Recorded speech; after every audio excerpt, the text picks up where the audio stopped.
The streets of Canterbury are always lined with buskers playing a variety of instruments on a daily basis, from beatboxers to accordion players, and many associate them with the culture of the city life.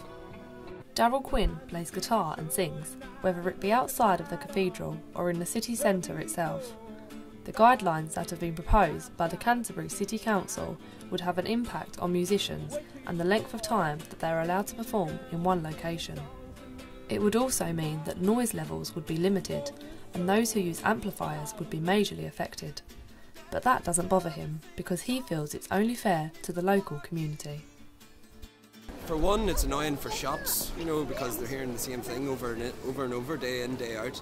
And another thing, it's for other buskers, it's not fair, Like today, I'm having to pick spots where I never usually play because I know those guys have set up camp down there all day, and that guy set up camp up there all day, and they're using amps as well, which means you can't be within 200 metres of them without being drowned out.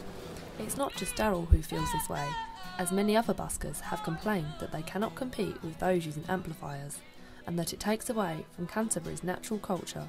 There were fears among musicians that the possibility of new guidelines would scare away new buskers to the city. The Canterbury City Council have said that no guidelines have actually been introduced at this stage, and the attention given to the issue has been blown out of proportion. It was only looked at in the view of local residents and businesses in the area following public nuisance complaints. Buskers should continue to thrive in the city of Canterbury, and any potential guidelines would only encourage buskers to interact with their audience. If they did come into effect, it would help me and other people like me, as I don't use an amp or anything. Katie Ager reporting from Canterbury.